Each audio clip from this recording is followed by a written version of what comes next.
Mike Martin's here, Mike Martin's channel. This was sent to me probably 25 times, so I guess I'll put it up on the channel. Let me know what you guys think. Toronto's housing bubble cost sellers $136 million, says report. Sellers whose deals failed to close lost $140,000 on average. On average per house or per sale, says the first study on the GTA market decline. So guys, we're in Q1 territory right now. It's the second week of April, so let's see what's happening. When the Toronto area housing bubble burst last spring, 988 homeowners lost $136 million in less than 5 months, according to new study. It's called the 2017 anomaly. That's what my friend Steve says. The cost was borne by sellers caught in the real estate transaction that they didn't close after property values began dropping last spring, says new report. On the fallout from extraordinary rise and fall of Toronto's recent housing market. So this is also affecting the GTA people, okay, the Greater Toronto Area. The study released Thursday is believed to be the first to quantify the impacts of the housing bubble that deflated almost immediately upon the introduction last April of the Ontario government's foreign buyers real estate tax. So guys, if you guys remember, that tax was put on to ease and cool off the market, which it did big time. So gives an indication of where the money's coming from or who is buying the properties, right? John Pasalis, president of Toronto's Realosophy brokerage, manually tracked 866 home listings, excluding condos, that sold in Toronto in the area in 2017 that appeared back on the market by the same seller by the first quarter this year. That's a very interesting observation that he got there. Very interesting. Those were households that sold their home only to have purchaser walk away without closing the deal, prompting the vendor to relist the house. Buyers walked away in some cases because the value of the purchase dropped below the deposit amount they would forfeit when it failed to close the property. In other cases, the buyer simply couldn't get the financing when property values began falling in April 2017. The median price declined 18% between March and July last year, but have since flattened out. The other 122 sellers caught in the bubble were buyers who purchased a home and resold it within a year or less than they paid. Okay. Although some buyers completed their deals and others backed out of their agreements, there were probably many who negotiated a lower price with sellers in order to complete the transaction. The region's housing market had been rising at above average rates for about 2 years, when it peaked in March 2017 with the 34% year-over-year price increase. But as soon as the Liberal government launched fair housing policy to cool the property markets, sales and prices fell, leaving purchasers on the hook for real estate that was dramatically lower in value. So people are underwater. There is no comparative data from previous market periods as far as he knows, says Pasalis, because there was no cost to collect it. So everything was pretty much kosher back in the day, right? Even in the U.S. subprime housing crisis, the decline was less dramatic. So people don't understand how bad this is or how overinflated these prices are. It's what is driving people away from the big cities is plain and simple affordability, right? And that is the main cause of driving the millennials, the youth, even the elderly, retired, baby boomers away is affordability, right? People don't want free housing. People aren't asking for free. But if you're working 3 jobs, I think you should be able to at least afford to pay your rent. You know what I'm saying? And if you're working 3 jobs and you can't even cover, there's something wrong. There's something wrong in the system. In the U.S., people just stopped buying houses and prices declined. You didn't have this whole issue of deals falling through in Toronto.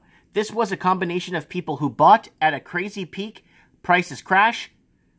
I've never heard of this happening in any other significant number in the past. I'm sure it's happened before in one-off cases, but this is the first time we've heard about it anecdotally from a lot of people. When homes relisted after the first sale failed to close, those owners got $140,000 less on average when the original failed purchase price. That's a lot of loss, guys. So, I mean, well, this is a really long article, so let's get to some numbers here.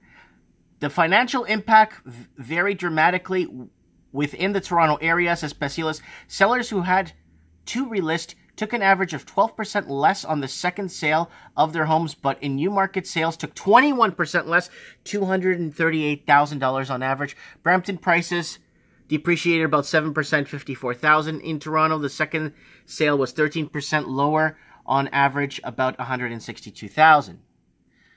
Pasalis, 988 total, includes 122 homes that sold for less than the owner had paid within the previous year, causing cases average $107,000 price. So 122 homes sold for less than what the owner paid. So out of pocket, underwater. Another 1,784 home purchase in 2017 were relisted and failed to sell again. So what's happening here, people? By the first quarter of this year, the average monthly lost investment properties rose 1,650 from 1,121 previous year, he reported. The Toronto area housing market is still overvalued, says Pasalis, who notes that even when prices fell, only 3 months of appreciation. The growth from January to March 2017 was lost. So, let's read the last paragraph here. That could easily happen to condos tomorrow, he says.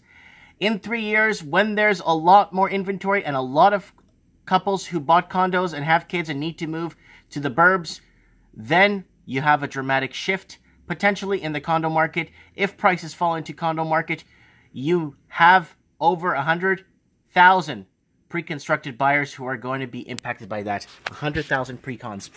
Wow, people.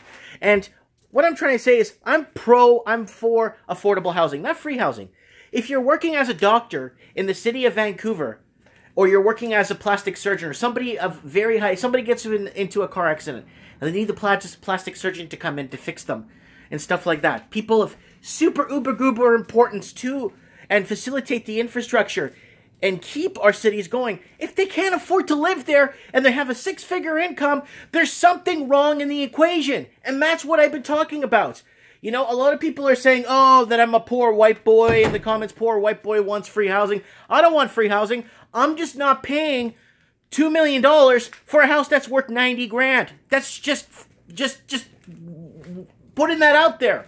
You know what I'm saying? I don't mind paying $2 million for a house, but a house that gives you the bang for the buck. Helicopter pad, 2 swimming pools, tennis courts. Not one, tennis courts. That's what I'll pay $2 million for.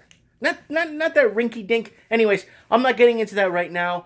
Toronto's is going through somewhat of a correction period. And then now with Doug Ford coming in, he might scrap the foreign buyer's tax. I don't know what's going to happen, if that's going to rebound property prices. I don't know where things are headed, guys. Let me know in the comments below if you're boots on the ground. I'd like to know. And, yeah, I want to know. Anyways, I'm going to talk to a couple of guys that call into my show. Steve knows a lot about housing, and the financial and economics guy that comments a lot. Maybe he could help me co-host a show. We could open some articles and go over what's going on in the English-speaking world. Also with, what's his name? Crypto markets too. I like to have him on my show. Mario DeSetti's too. So what I'm going to start doing is I'm going to start calling people to come on to the show.